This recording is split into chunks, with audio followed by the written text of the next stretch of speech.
السلام علیکم جی، کیسے ہیں آپ لوگ؟ امید ہے خیر عافیت سے ہوں گے۔ اگر آپ لوگ چینل پر پہلی بار آئے ہیں تو چینل کو سبسکرائب کر دیں اور بیل آئیکن کو پریس کر دیں، جس سے کہ آنے والی ہر ویڈیو کی نوٹیفیکیشن آپ تک پہنچتی رہے۔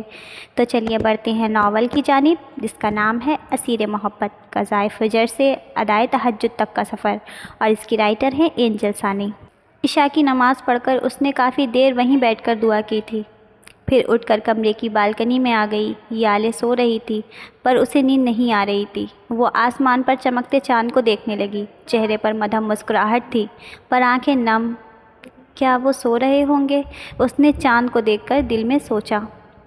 اتنی جلدی سوتے تو نہیں ہیں، گیم کھیل رہے ہوں گے۔ خود ہی جواب دیا، کیا انہیں ایک بار بھی میرا خیال نہیں آیا ہوگا؟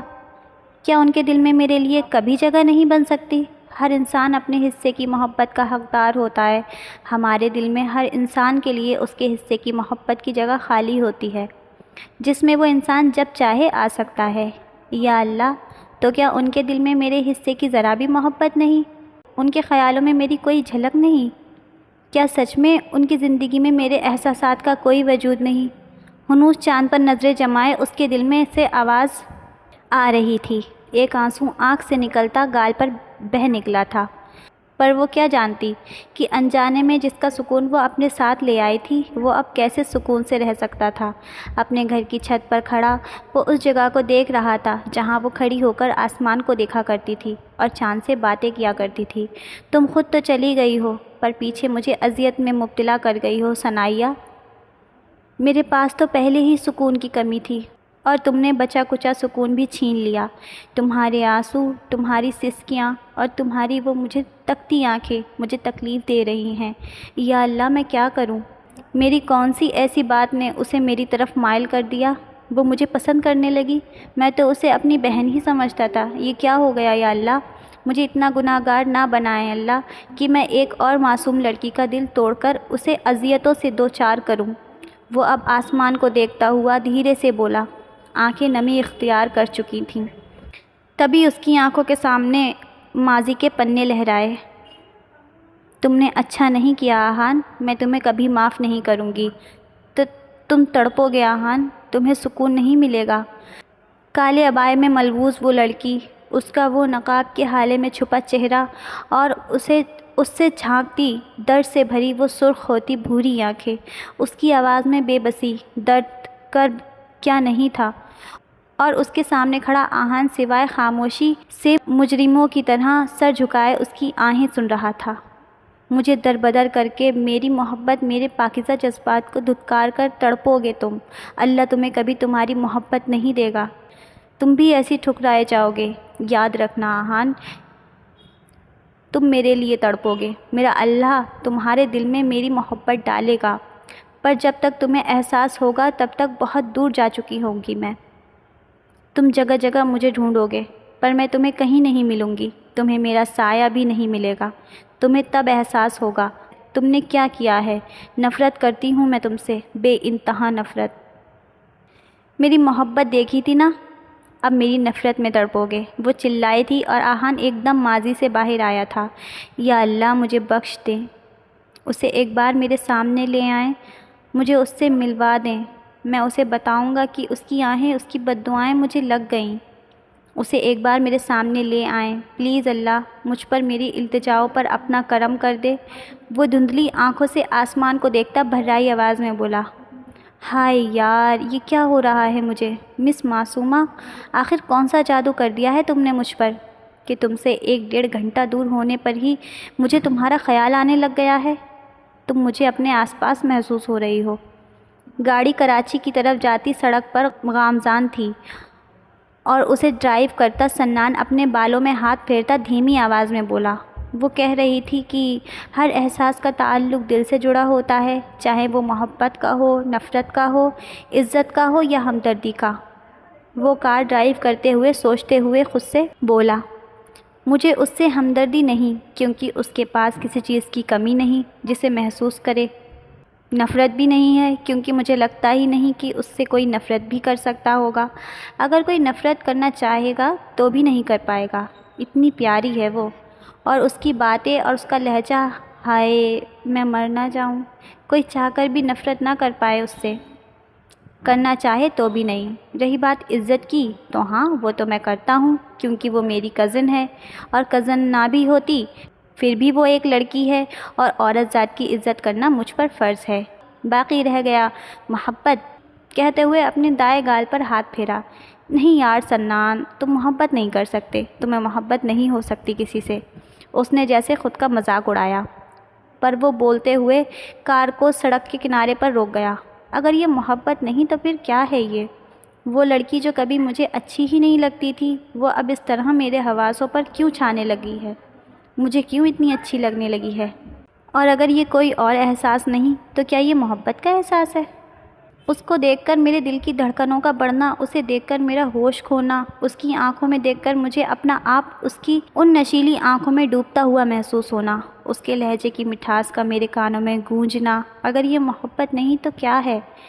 یا اللہ، کیا سچ میں یہ محبت ہے؟ کیا محبت سچ میں اتنی جلدی ہو جاتی ہے؟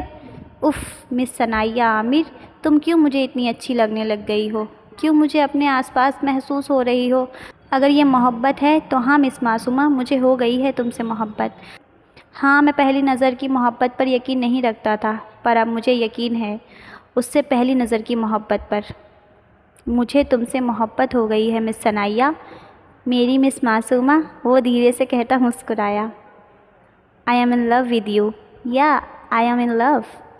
وہ خوشی سے چلایا تھا، لیکن فوراً آس پاس کے ماحول کا خیال کرتے ہوئے ایک دم خاموش ہوا۔ کنٹرول سنان مرزا، کنٹرول، ایسا نہ ہو سڑک پر تمہیں پاگلوں کی طرح چلاتا دیکھ کر لوگ پاگل خانے والوں کو کال نہ کر دیں۔ اس نے خود کو ڈپٹا، لیکن اپنے ری ایکشن کو یاد کرتا خود ہی کہا لگایا تھا۔ پھر مدھم مسکراہٹ کے ساتھ آنکھیں مونتا اسے محسوس کرنے لگا۔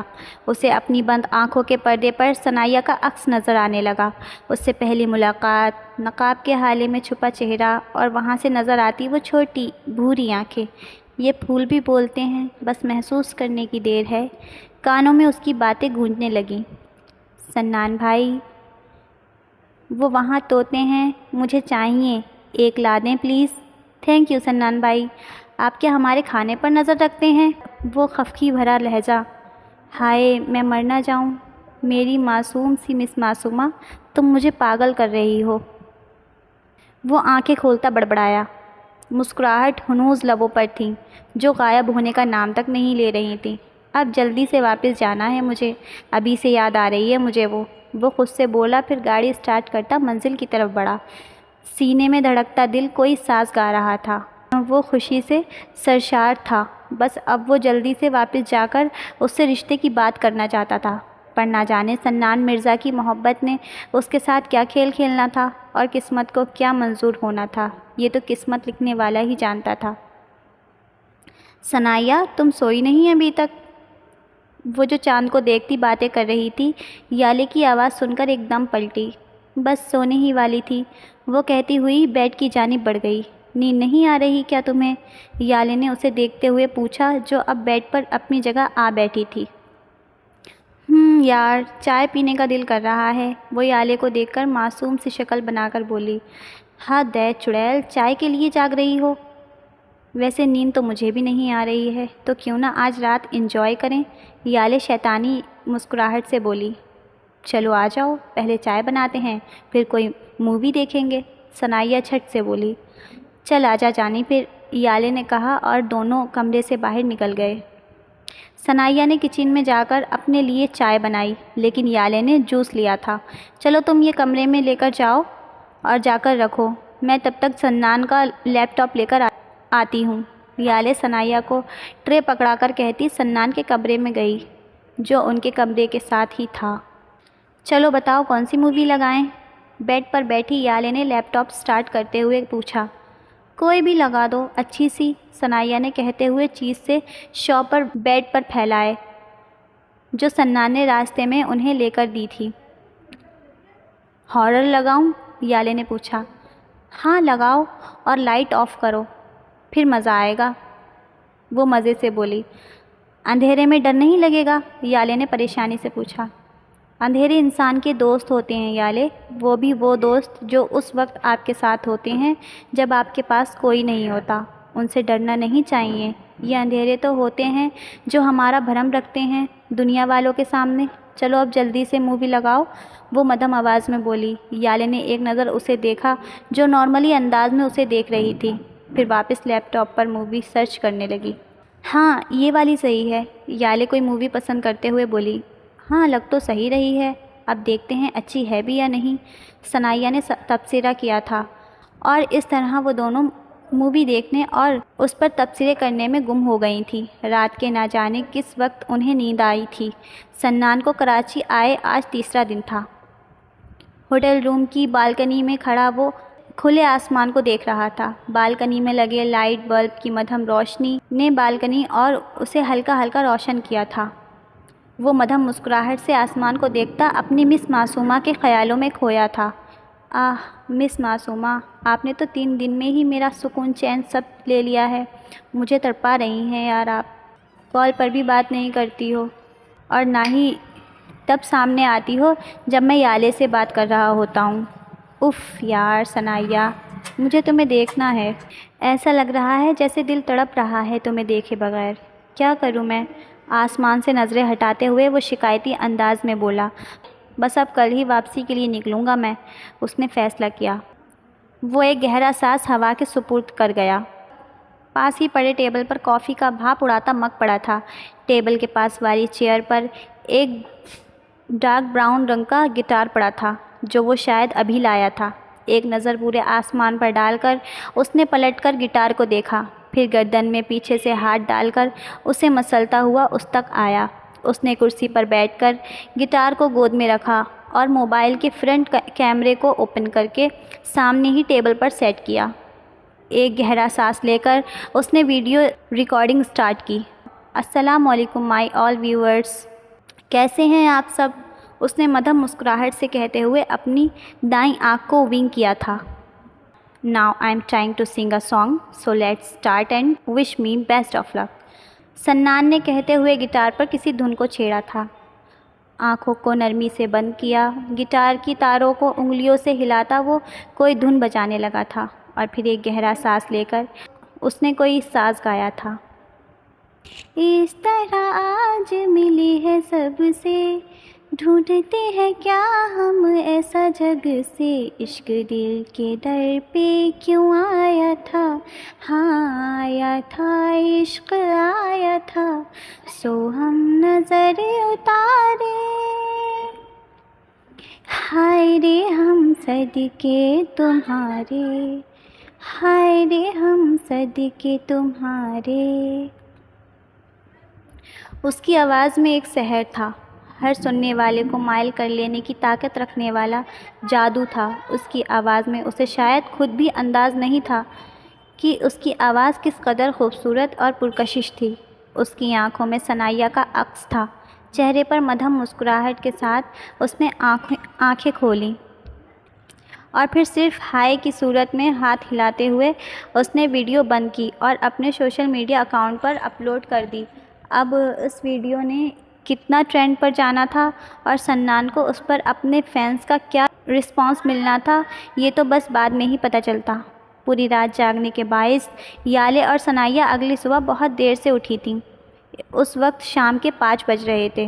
ہائے یار، میرے تو سر میں درد ہو رہا ہے، عفت بیگم کے روم میں بیٹھی یالے بولی۔ تو جاؤ چائے بنا کے لاؤ، اپنے لیے بھی اور ہمارے لیے بھی، مل کے پئیں گے، ثنائیہ نے آئیڈیا دیا جو عفت بیگم کی گود میں سر رکھ کر لیٹی ہوئی تھی۔ یہ نہیں کہ دوست کے سر میں درد ہے تو تم بنا دو، یالے اسے گھورتے ہوئے بولی۔ نہیں بھائی، میں نہیں بنا رہی، میں تو خالہ جانی کے پاس ہی رہوں گی، تم جاؤ۔ ہاں جی، میری بیٹی اور میں باتیں کر رہے ہیں، تم جاؤ اور چائے بنا کر لاؤ، عفت بیگم نے بھی یالے سے کہا تو اس نے منہ بگاڑا۔ وہ بیٹی ہے تو میں کیا ہوں؟ یالے بڑبڑاتے ہوئے باہر چلی گئی۔ عفت بیگم اور ثنائیہ نے ہنستے ہوئے اس کی پشت کو دیکھا۔ خالہ جانی، مجھے واپس کب بھیجا ہے آپ نے؟ ثنائیہ نے پوچھا۔ نہیں، بالکل نہیں، میں نے نہیں بھیجنا تمہیں یہاں سے، عفت بیگم اس کے بالوں میں ہاتھ چلاتے ہوئے بولی۔ کیا خالہ جانی، آپ تو ایسے کہہ رہی ہیں جیسے میں نے کبھی جانا ہی نہیں ہے۔ آپ بتائیں مجھے، اور کتنے دن یہاں رہنا ہے؟ ثنائیہ خفگی سے بولی۔ میں ہمیشہ کے لیے تمہارا یہاں رہنے کا انتظام کر لوں گی، تم فکر نہ کرو، وہ معنی خیزی سے بولی۔ پر ثنائیہ کو محسوس نہ ہوا۔ کیا خالہ جانی؟ ثنائیہ اٹھ کر بیٹھی اور عفت بیگم کو دیکھنے لگی۔ ماما یہ دیکھیں، ہاجرہ آپا آئی ہیں، یالے نے کمرے میں داخل ہوتے ہوئے بولا۔ اس کے پیچھے ہی ایک 30-35 سالہ عورت اور ایک تقریباً 15 سال کے قریب لڑکی کمرے میں داخل ہوئی۔ السلام علیکم باجی، اس عورت نے عفت بیگم کو سلام کیا اور ثنائیہ کو بھی دیکھا۔ وعلیکم السلام ہاجرہ آپا، کیسی ہیں آپ؟ بیٹی کی شادی خیریت سے ہو گئی نا؟ عفت بیگم نے پوچھا۔ جی باجی، سب ٹھیک، اور نوری کی شادی بھی سونے رب کے کرم سے بہت اچھے سے ہو گئی، وہ خوشی سے بولیں۔ ماشاء اللہ، بہت اچھی بات ہے۔ یہ آپ کی چھوٹی بیٹی ہے؟ عفت بیگم نے پاس کھڑی بچی کی طرف اشارہ کیا۔ جی باجی، یہ میری چھوٹی بیٹی ہے انم، یہاں اسے پڑھنے کے لیے اپنے ساتھ لائی ہوں۔ میں نے تو سوچا تھا 10 تک پڑھ لیا بہت ہے، اب گھر سنبھالے، کیونکہ گاؤں میں اسکولوں کی تعلیم اتنی ہی ہے، پر سنان بابا نے کہا کہ ہمیں اس کو پڑھانا چاہیے، اس لیے میں اس کو یہاں اپنے ساتھ لے آئی۔ اس کا داخلہ بھی سنان بابا خود کروائیں گے، وہ بہت خوشی سے بولی۔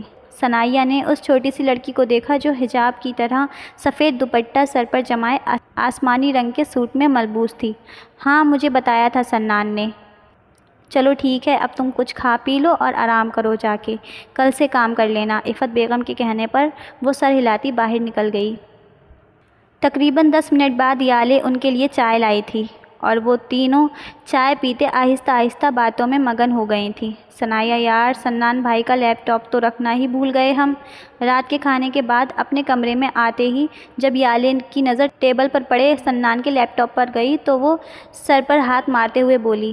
ہاں تو اب رکھ دو، کون سا وہ ابھی یہاں ہے؟ ثنائیہ نے کندھے اچکائے۔ ہاں رکو، میں یہ رکھ کر آتی ہوں، ورنہ اگر بھائی کو پتہ چل گیا نا کہ ہم نے ان کی غیر موجودگی میں ان کے لیپ ٹاپ کو یوز کیا ہے تو بس خیر نہیں پھر۔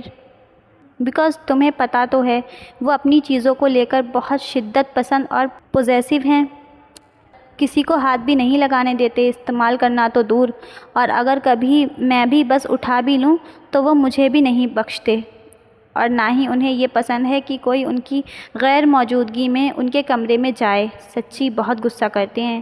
وہ سرد سانس خارج کر کے لیپ ٹاپ اٹھاتے ہوئے بولی۔ شیشے کے سامنے کھڑی ثنائیہ جو اپنے بال بنا رہی تھی بس اتنا ہی کہہ پائی، اس سے زیادہ وہ کچھ کہہ نہیں سکتی تھی، ورنہ اسے سنان کی عادت زہر لگتی تھی۔ نہ جانے اس کی چیزیں ایسا کون سا قیمتی خزانہ ہیں جو وہ کسی کو ہاتھ بھی نہیں لگانے دیتا تھا۔ وہ بس سوچ کے رہ گئی۔ یالے میری بات سنو، باہر سے عفت بیگم کی آواز آئی تھی۔ آئی ماما، یالے نے جلدی سے جواب دیا اور ثنائیہ کی طرف پلٹی۔ اوئے جانی یار، تم جلدی سے جا کر لیپ ٹاپ بھائی کے کمرے میں رکھاؤ، میں مما کی بات سن لوں، یالے جلدی سے کہتی روم سے باہر نکل گئی۔ ثنائیہ جو بالوں کو کنگھا کر رہی تھی اسے واپس رکھتی منہ بگاڑتی لیپ ٹاپ کو اٹھاتی سنان کے کمرے کی جانب بڑھی۔ ارے بھیا، آپ کب آئے؟ یالے جو اپنے دھیان میں سیڑھیاں اترتی نیچے آ رہی تھی، سامنے ہی صوفے پر سنان کو مرزا صاحب اور عفت بیگم کے پاس بیٹھا دیکھ کر خوش ہوئی تھی۔ اچھا جی، آج کے لیے صرف اتنا ہی، باقی کل دیکھتے ہیں، دعاؤں میں یاد رکھیے گا۔ اللہ حافظ۔